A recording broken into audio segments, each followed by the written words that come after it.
Welcome to a series called The End of Times, where we're going through the book of Revelation verse by verse to see what it is we can expect to happen in the end times. And as we've gone through the book of Revelation, we've finally hit the end of chapter 17 and the beginning of chapter 18, and there's a peculiar declaration that takes place from an angel with some great authority, and we're just going to pick it up right there where we left off in Revelation 18, starting verse 1. After these things, I saw another angel coming down from heaven, having great authority, and the earth was illuminated with his glory. And he cried mightily with a loud voice, saying, Babylon the great is fallen, and has become a habitation of demons, a prison for every foul spirit, and a cage for every unclean and hated bird. You know, this is an interesting verse because it gives us an insight into the spiritual side of Babylon, because we've spent, 20 episodes talking about the harlot and Babylon and just this gluttonous spending, the sexual pornea that feeds the sexual promiscuity of the kings of the earth, and it's just a vulgar, evil nation. That just thrives on gluttonous spending and sinful behavior. But this is the first time we kind of see the demonic side of things. Now, we've seen the demonic side of the beast itself, but not of Babylon. And it's interesting because it says this mighty angel, and we'll come back to that angel, because this angel with great authority, that there is an important piece there. But it's what he says. He says, he cried mightily with a loud voice, saying, Babylon the great is fallen, and has become a habitation of demons, a prison for every foul spirit, and a cage for every unclean and hated bird. Meaning, what we're dealing with is we're talking about a culture of demonically possessed people, of a demonically possessed culture in general. You know, so we're just kind of going to look at, well, what does he mean? What does this angel mean by a cage for every foul spirit? Like, what does all this mean? Well, let's start by saying that it's about demonic possessions. When a person is possessed by a demon, they don't just spin their heads and throw up. Most of the time they don't even know. And they engage in certain behavior and they're not even really sure why they're doing it. And there's many that will come into you often. You know, it says in Matthew 12:43, when an unclean spirit goes out of a man, he goes through dry places, seeking rest, and finds none. Then he says, I will return to my house from which I came. And when he comes, he finds it empty, swept, and put in order. Then he goes and takes with him 7 other spirits, more wicked than himself, and they enter and dwell there. And the last state of the man is worse than the first. So shall it be with this wicked generation. Luke 8:2 tells us, and a certain woman who had been healed of evil spirits and infirmities, Mary called Magdalene, out of whom had come 7 demons. And of course, Mary Magdalene was a prostitute, and her behavior and her lifestyle was a product. They went hand in hand with each other. Her behavior invited demons, and demons were very welcome into her life because of her lifestyle. And because of the lifestyle of Babylon, you got the same situation. When one leaves, 7 come back. In the case with Mary, 7 were in her. You know, and then if you look at Luke's 8:30, there was Legion. You know, this guy was so possessed by so many demons that they were named Legion. So how do these demons get in you? How do they get in you? Well, it specifically it's very obvious. First and foremost, your behavior invites them first.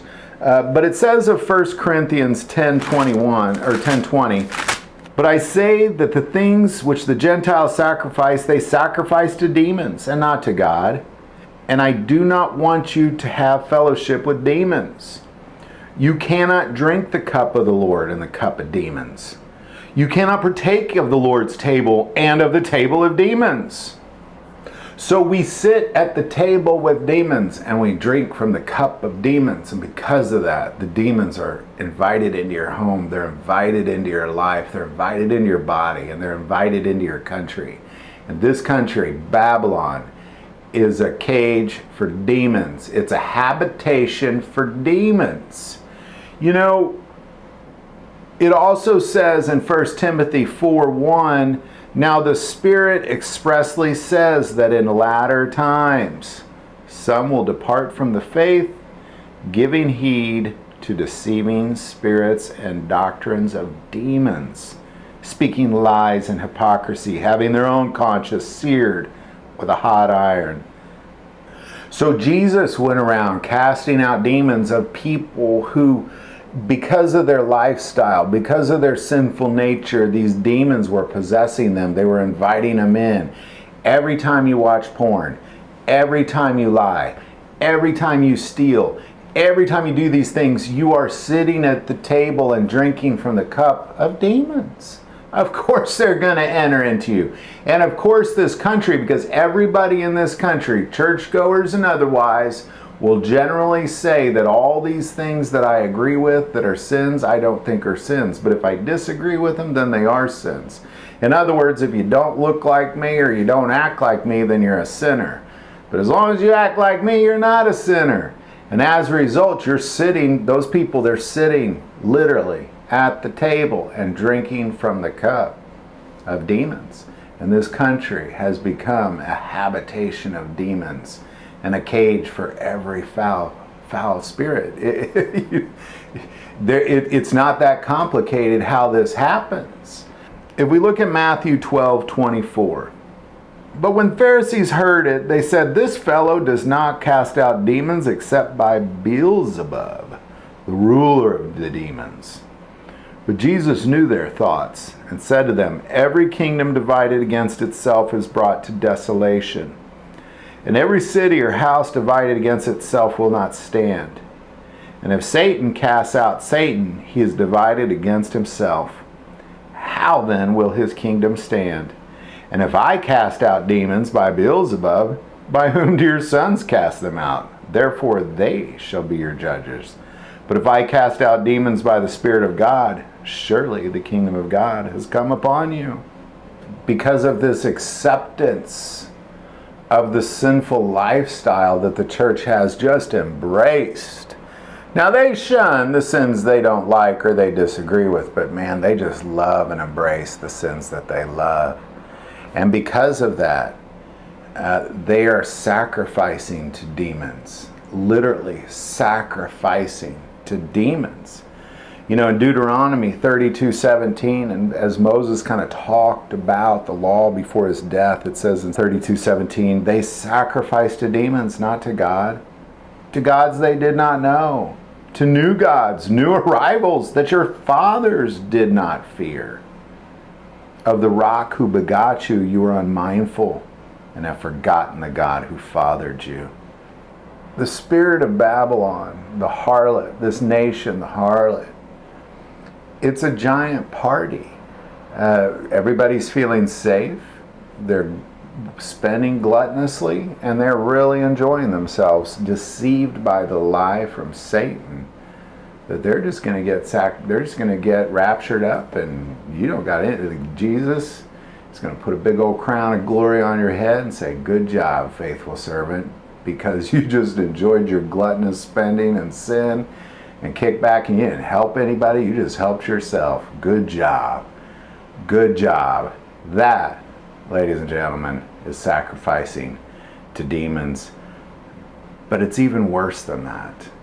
Not only is this country sitting at the table with demons, drinking from the cup of demons, sacrificing to demons, and inviting them into their lives and homes, but it says this in Psalm 106, starting verse 36.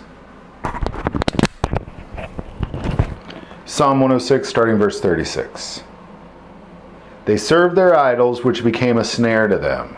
They even sacrificed their sons and their daughters to demons, and shed innocent blood, even the blood of their sons and daughters, whom they sacrificed to the idols of Canaan, and the land was polluted with blood.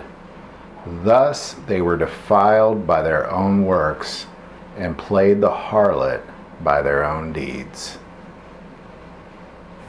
If you don't think that's taking place here, you're fooling yourself. I mean, we're watching it play out in the Supreme Court right now. Half the country embracing the blood of our sons and daughters. Why is it a habitation of demons?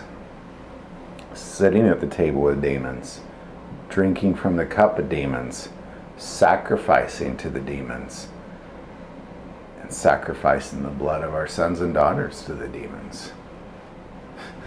And as a result, what you have, Babylon the Great is fallen and has become a habitation of demons, a prison of every foul spirit, and a cage for every unclean and hated bird.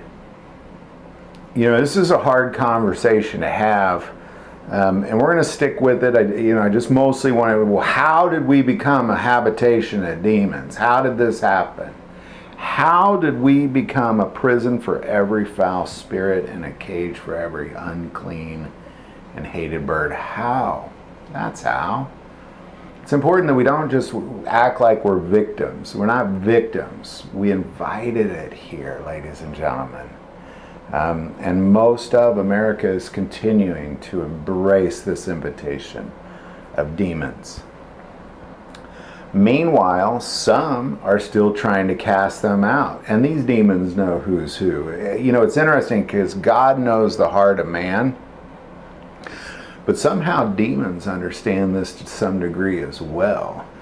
In Acts 19:13, then some of the itinerant Jewish exorcists took it upon themselves to call the name of the Lord Jesus over those who had evil spirits, saying, we adjure you by the Jesus whom Paul preaches.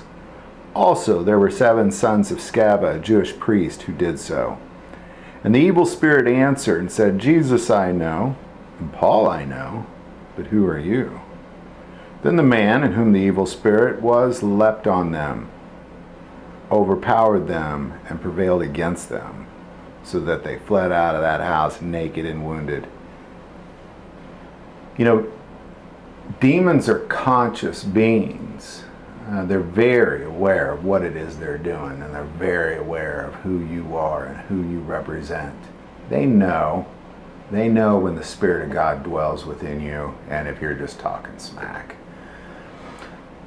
Love to hear any insight on all this. Put it in the comments below. If you like this video, click like and subscribe. If you feel called to support this channel with Patreon, that link is also below.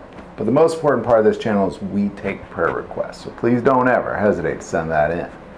Thank you for watching this episode of God, Family, and Guns. And as always, love God, love your family, and love God.